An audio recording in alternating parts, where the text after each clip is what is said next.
The Tiger by William Blake.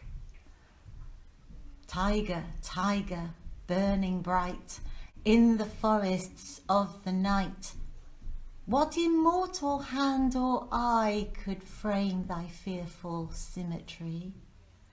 In what furnace was thy brain? What the anvil? What dread grasp dare its deadly terrors clasp? Every night before bed, I sit at my telescope and look up at the stars. Mum tells me that I never stop looking up, and my head is always floating in the clouds. But she can't tell me that I look up more than my big brother Jamal. He looks down at a silly phone. Jamal says I'm called Rocket because I've got fiery breath. But Mum says it's because a famous rocket blasts off into space the day I was born. They hurried up the steep stairs, baskets creaking, bucket and toolbox clunking, and wheat sacks swinging as they ran. Milo grabbed the banister, and as she and Lotta skidded round the corner and thundered up the next set of stairs, the laundry room was lit by a thin column of moonlight streaming in through a broken slat in the shutters. It was a narrow squeeze, past the tubs and tables to the small window. It'll probably take two at a time, Lotta said, opening the window with an ear-splitting screech. The laundry bucket was already suspended on the other side, illuminated by the moonlight and swaying in the icy wind that blasted in at them. Egg and Fenna, you first. Egbert peered eagerly over the window ledge. He held out a hand to Fenna. Ready? The doorbell. Ding dong, ding dong, ding dong. Rotman was going to wake up the other orphans at this rate. Not that they would be brave enough to go and investigate.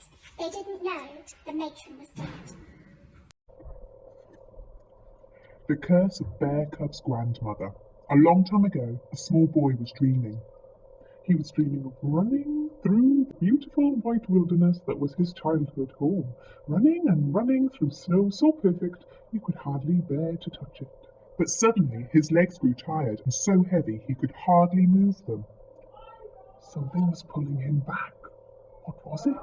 And then he awoke and opened his eyes, and he was about as far from home as he could possibly be, lying in the darkness below the decks of a great ship.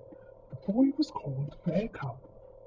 He belonged to a people called the Northern Wanderers, and he had not always been a slave.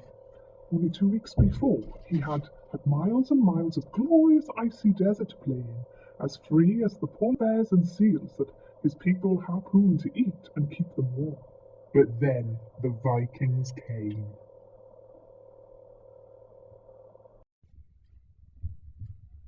The first was marked nerve poison, new methods of concealment and dissemination. Alex put it aside and looked at the second, assassination, 4 case studies. Growing ever more puzzled, he quickly flicked through the rest of the files which covered counter-terrorism, the movement of the uranium across Europe and interrogation techniques. The last file was simply labelled Stormbreaker. Alex was about to read it when the door suddenly opened and 2 men walked in. One of them was Crawley. The other was the driver from the breaker's yard.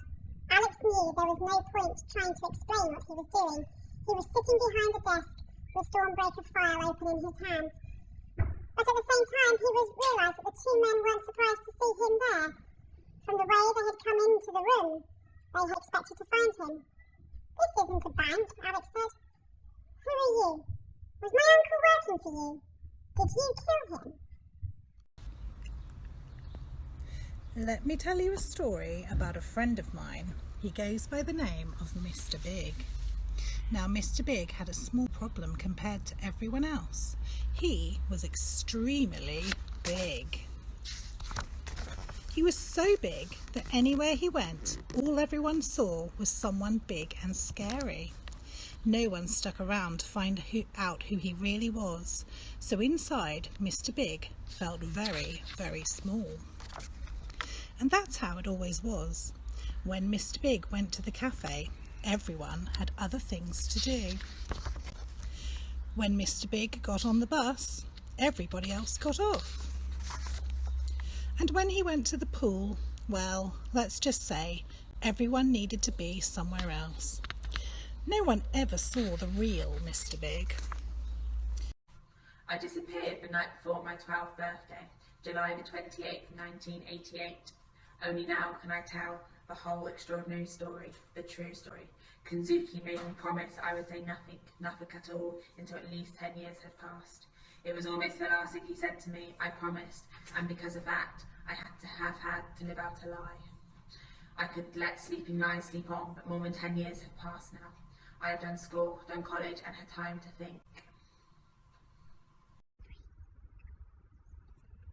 Breakfast is ready, George. We must wake the boys, Mrs. Lambchop said to her husband. Just then, Arthur Lambchop called from the bedroom he shared with his brother. Hey, come here. Hey. Mr. and Mrs. Lambchop smiled, recalling another morning that had just begun like this. An enormous bulletin board they had just discovered had fallen on Stanley during the night, leaving him unhurt but no more than half an inch thick. And so he had remained until Arthur blew him round again weeks later with a bicycle pump. Hey, a call came again. Are you coming? Hey! Mrs. Lambchop held firm views about good manners and correct speech. Hay is for horses, not people, Arthur, she said when they entered the bedroom.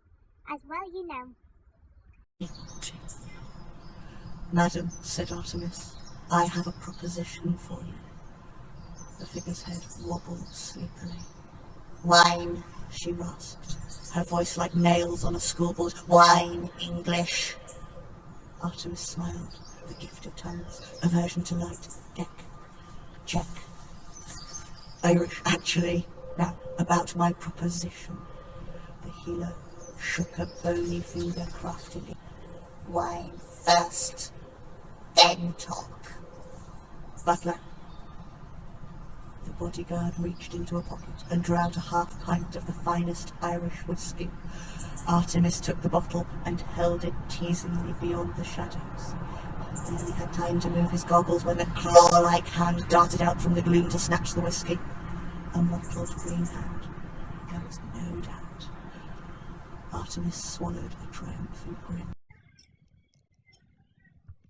My favourite book by Matthew Said, You Are Awesome. And my favourite quote from Thomas Edison within the book, I haven't failed, I've just found 10,000 ways that don't work. Mr. Twit. Mr. Twit was one of these very hairy-faced men. The whole of his face, except for his forehead, his eyes, and his nose, was covered with thick hair. The stuff even sprouted in revolting tufts out of his nostrils and ear-holes. Mr. Twit felt that this hairiness made him look terrifically wise and grand, but in truth he was neither of these things. Mr. Twit was a twit. He was born a twit, and now at the age of 60 he was a bigger twit than ever. The hair on Mr. Twit's face didn't grow smooth and matted as it does on most hairy-faced men. It grew in spikes that stuck out straight like the bristles of a nail brush. And how often did Mr. Twit wash this bristly, nail-brushy face of his? The answer is never. Not even on Sundays. He hadn't washed it for years.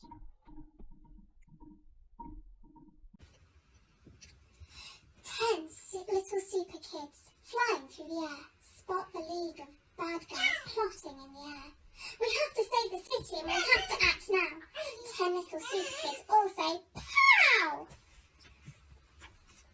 Monstro shouts, you kids can't stop me. Victory will be mine. Vroom goes his cyclone gun. Now there are 9. The bad guys march on Match Row Hall and seal the city's fate. Bish, bash, bosh goes the Hippo Man, and now there are 8. What's their next black-hearted move? Look out, it's the